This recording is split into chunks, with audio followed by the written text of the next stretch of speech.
On behalf of the Board of Directors and the staff, I'm very pleased to welcome you here this evening for our gaming night related to the exhibition Fun and Games and Such. And this exhibition was organized by, actually co-organized by myself and Julie Chen, who is an artist and professor at Mills College of San Francisco. And actually, Julie Chen will be having a featured artist project in the lobby in the this fall, starting in September, December. And she'll be teaching a master class in October 25th to 27th.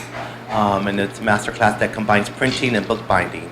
It's about making editions, so it's a really great opportunity for people to learn some important skill sets. But it's an advanced class, so we're excited about Julie coming here. But Julie and I worked on this exhibition, and we came up with the idea over a year ago.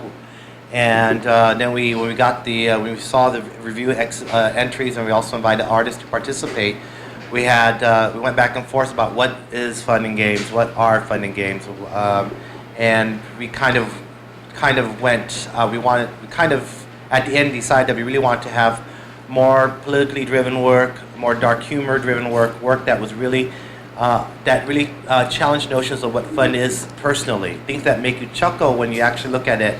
And you chuckle to yourself because it's not really funny, but it's funny to you. So this is kind of what we ended up with, but we're really excited because we thought we selected 30 strong pieces that really provided an array of type of work, meaning medium, as well as content.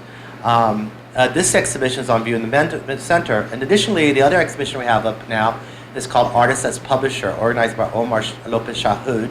And he selected 3 curatorial teams of artists to produce reading rooms. And there's 3 reading rooms throughout the center, one in the bindery, organized by Filippo Mujica from Chile, along with some other artists from Chile. And it features artists from South America as well as Europe. And then in the center, in the front lobby, is Scott Hugg from K48 and Billy Miller from Johnny Come Walking Home. And then basically they do zines that feature artists' work, and they also showcase some of the actual work that people do that are showcased in their zines. And in the back here, Rachel Mason and John Canoes from Circus Gallery in Los Angeles presented 2 projects. Rachel has the Ambassador Project, which is a performance piece that she's been doing, dealing with representing various political figures. And she's worked with John Canoes in Circus Gallery in Los Angeles, which is actually a bookstore inside a pornography store, and actually a book gallery inside a pornography store. And it's an interesting space, but they actually do artist books and showcase, and those are examples of the artist books they showcase at the Circus Gallery in Los Angeles. So please take a look at that exhibition as well, besides the other exhibition, Fun and Games. I want to say thank you to the Andy Warhol Foundation for the Visual Arts and the Lily Kloss Foundation, who have supported our visual arts programs, including our exhibitions and our feature arts projects, as well as our artist in residency program. Additionally, these programs are supported by the New York State Council on the Arts and the Department of Cultural Affairs of the City of New York. We have 6 artists talking tonight, so we're going to try to go through it quickly as possible, and I do thank you all. I know it's hot, we have the air conditioners on, but now we have to turn it off so you can hear people speak. We're going to start off today with Anne Cronenberg, and I'm going to introduce each person individually rather than telling you all at once. So I'll come up each time and introduce the next artist. Anne Cronenberg is an artist and writer. She exhibits her book work, sculpture, and works on paper nationally. She teaches as a nonprofit administrator and has had illustrations in the national magazines. Her MFA is from Hunter College. And basically, what we showcase from Anne's work is her nose box, which is a wonderful piece that in the gallery that has various noses, a nose book, a book about noses, and we kind of interpret this book to have some kind of more anthropological aspect. Even though she might not attend it, we saw that it had a kind of commentary.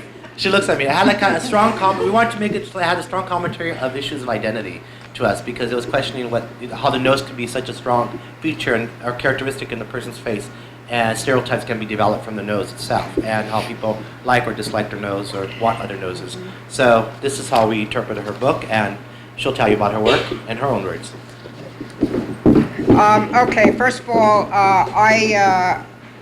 I told Alex that I was going to be giving a serious paper. Here in the front, whoever wants to come around, there's a seat right here in the front, there's 2 in the middle here as well. So please come on over, come around. So I still don't know what the difference between theory and ritual is, because I think a ritual is a theory, or a theory is a ritual. No, game just- theory. I'm just- Game theory. But we're going to go on to the next. I think I'm going to ask Sally if she could go next. Is that fine? Sure. Or I could, just because you're at the edge and you're going to go next, but we're going to move on to Sally. Let's see. Let's talk about Sally. Sally Tosti is a photographer and bookmaker who divides her time between Brooklyn and northeastern Pennsylvania, where she is an associate professor of art at Keystone College. Her three-dimensional book works are part of the ongoing series of book and photography of Coney Island. And in fact, if you notice that we have actually brought your work out from the exhibition. There's a Coney Island box. Other projects include signatures throughout the United States and the reuse of buildings and commercial sites in contemporary American culture. Reason Julie and I wanted to include Sally's work was that there was actually a lot of work that we saw related to Coney Island. In fact, there was like several people who use artists who has been producing book works since the 1970s. Toys and dolls and games and jokes, and puppets and cartoons, all with visual and verbal components, have been major components in her performances, publications, and videos, which take up the theme of human identity. She had just returned from Berlin, where she worked with puppets and played games, including this piece, You I Card Game, which is the piece we have in the exhibition, during the Berlin New Life Festival. This first version of the piece was played with Linda Montano in the windows of the new museum back in the 80s. And it's been redeveloped and in addition to a series. So I believe Barbara would like to have, do you have a volunteer? Well, I'm not ready. I'm not ready to actually play the game. We're going to talk about it a little bit first. The piece itself actually has several boxes. Only one of which is actually in the show here, which was a curious thing for me, because the way the piece developed, it had first been the prototype, which was just the cards, and then I made a couple of copies of those, and then changed the color of the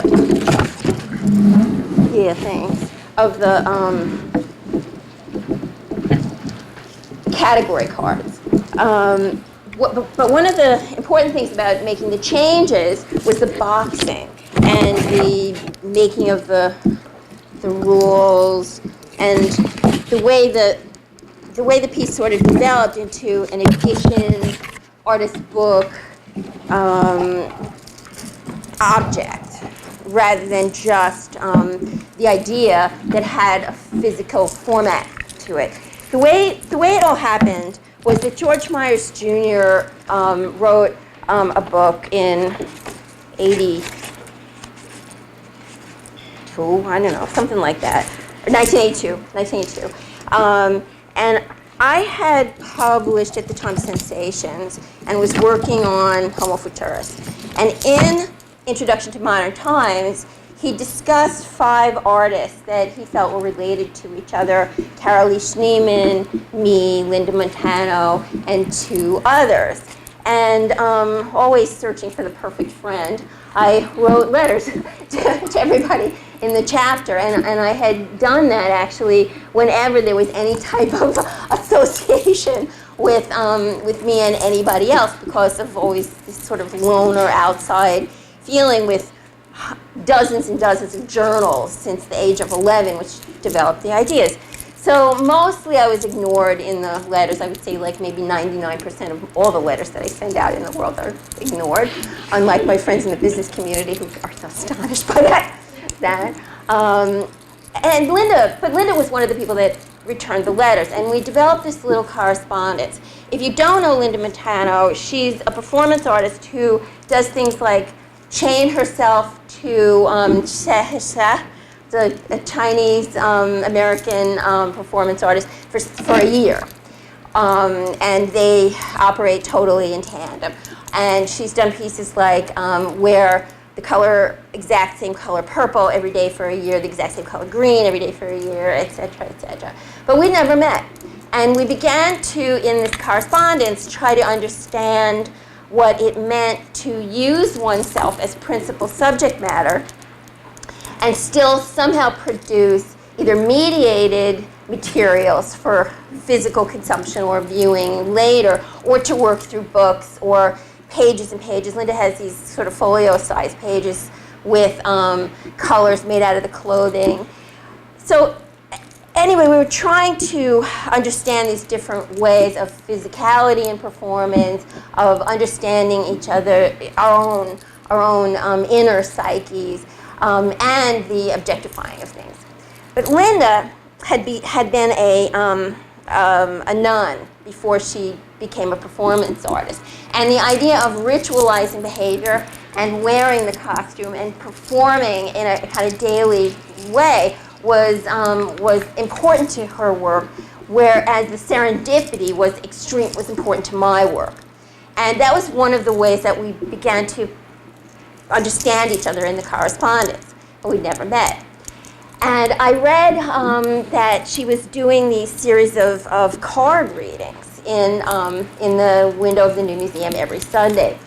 And I thought, and hand and palm readings, and these sort of ways of knowing what the inner person is like through these external things. So I thought, that's fantastic. You know, I'll go and I'll see her, and she'll read my cards, and she'll know immediately that it was I who was writing to her, and she'll read my palms, and she'll know immediately that it was I who was writing to her. So I got there and I stood on the line, and this was Palm Sunday, and I got up there and I gave her my palms, and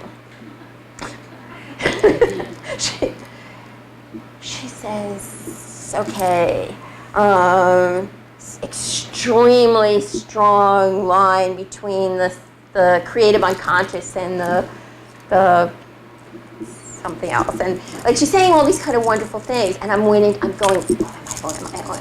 And I'm like expecting her to get it. I mean, it's like I just expected it, and somehow we begin to talk about, even though that wasn't exactly part of her program, to talk, and the line is pretty long, that we begin to talk a little bit about this interface between the ritual, knowing ahead of time performance, and the serendipity. So she says, I know you, don't I? And I said, well, I don't know. I don't know. And she said, well, let's try tarot. And she turns these cards over, and pentacle, pentacle, pentacle, pentacle, which is organizing. Everything is like somehow formalized from this serendipity. And she doesn't guess me. So, okay, so I lose faith in tarot and palm reading and all that. And I tell her that we'd had a correspondence, and that I'm Barbara Rosenthal, and that I was really glad to see her. And she says something to me like, well, maybe you'll do better than me with the cards. Well, I don't know anything about tarot, but I went home, and in the middle of the night I woke up and I had this idea of this card game that was about you and I, which was much more about the push and pull that happens when you want somebody to know you. You want somebody to know who you are. Not necessarily your name or your reputation or something like that, but you really want to be known, and you want to know them. So what happened in this game, and it was really fast, was that I developed these categories. That one was the major categories were you and I, right? But then there were these other little categories that were part of her tarot shtick, and part of this external supernatural kind of thing, and part of this new age business. This is 1986. Earth, water, air, human, these are the actual cards we played, spirit, true, false, there, here, he, she, and that may be all of them. And what we did was we put the cards upside down on the table. I came back the next week with it, so she knew, of course, who I was, and then I was back, and the next week was Easter Sunday. And the way you play it is you turn the cards over, and one at a time. And you can either show it or not. And like this just says color. So, you're not being too you don't want to like say I'm color and you're not, or you're color and I'm not. You don't want to say that yet. So you go color. Well, we'll make that here. So little by little, the cards get subsumed, wish to transform to art. Woo! Suddenly we have to figure out what the hell that means. It can mean whatever the person who gets it says, but you have to show your partner. Wish to transform to art. True.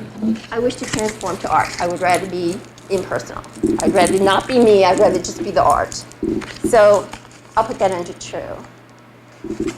So little by little, the two people are learning about each other as they do this. Present equals implemented plans for the future. Well, let's drown that right away. We'll put it under water. So you find out, is this person being funny? Are they being serious? Are they being like confessional?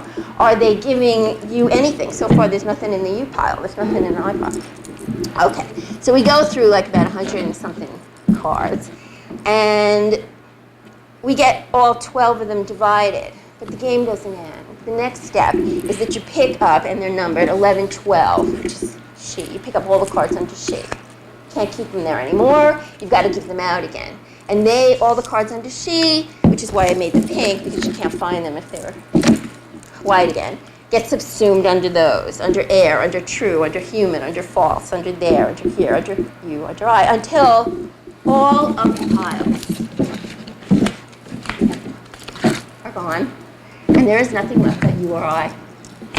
And you always means your partner / opponent. And by the end of the game, that person could definitely have become your opponent, or maybe your partner, or maybe And you've got to decide whether contingencies is something. You better keep the contingencies, because if you give them to that other person, who knows what they're going to do with it. And then they go. Exhibitionism. Well, I guess they're just going to have to turn around and give that right to me. Or they may say, no, like I'm more of an exhibitionist than you. You will keep the cards that you think are true, or that you don't want to give the other person, and give away the others that you either don't want, whether you think they fit the other person or not. So the game gets tenser and tenser, but more and more interesting. And if you're playing in a place where you can imbibe in anything you want, then it becomes even more fun. So what I thought I would do is since these we could touch without gloves, is hand out, but you got to give them back because this is the prototype. Is hand out all the remaining cards, just sort of at random. And you don't know too much about me by now, and I don't know if you know about yourselves or not, but you can decide just in these few minutes, just to what that feeling is like when you have to either keep something or throw it away or give it away or share it or. So actually, why don't we do this like we do it in school? You take half and you take half, and actually you guys can have one too.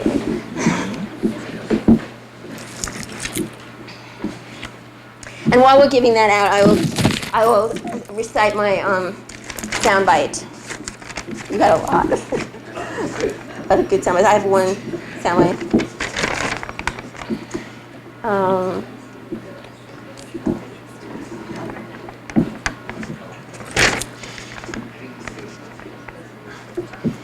Okay, here we go. It's about the words on things. Okay. Sometimes words are only half persuaded to assist in a search for identity. They often gang up and disguise themselves as persona. They sometimes hide in seek-outs. I can often mean you, and vice versa.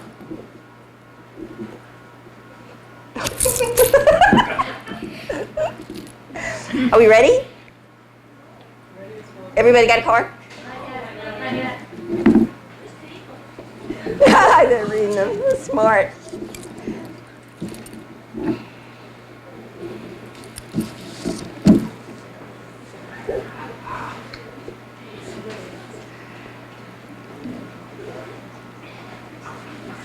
Okay, what we're gonna do is we're gonna go like 1, 2, 3, 4, 5, and then just sort of like up and down the rows like that, so we don't have to like point and shoot. Oh, here, take one of these. Okay.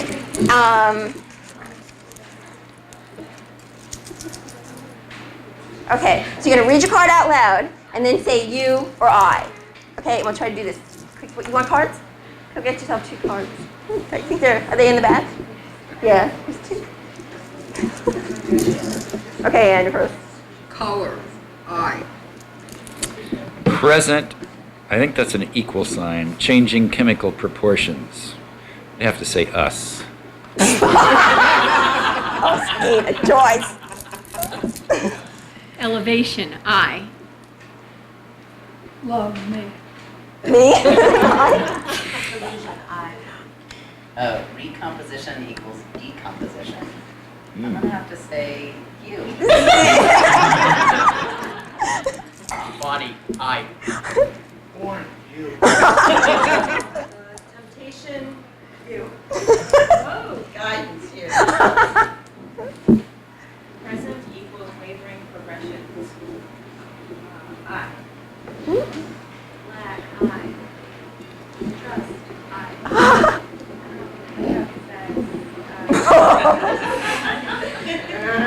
I guess universally applicable. Do you want it or do you want to give it to me? Chair.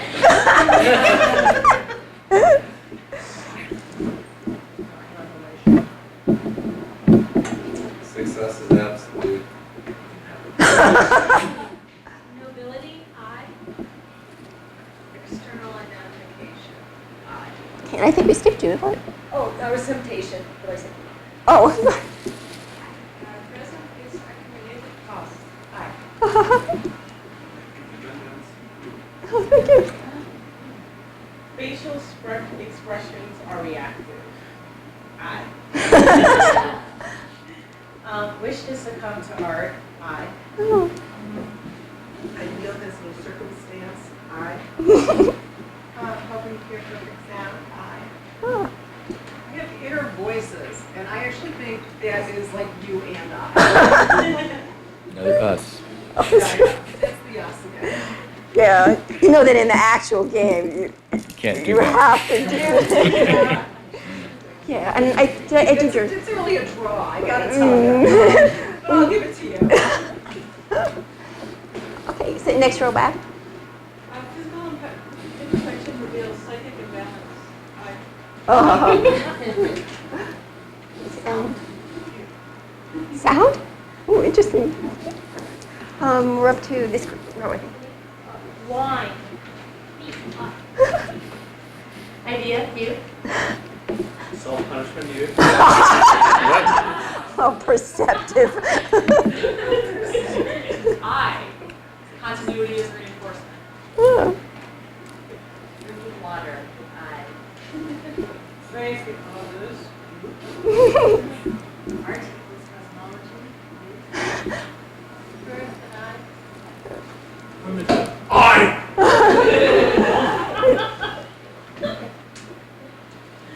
Site references, I. Orbit thoughts, I. Lighting a match, I. Physical sensation. Oh, interesting. There's 2 people in the back. Did you get cards? Anybody back there? I'm really glad to see that what I've said speaks for so many people. There's always this discussion in people who say they do work that's based on identity. They say, oh, well, you know, who wants to know about you? But my whole point is that what I try to say really does speak for everybody. So, thank you very much.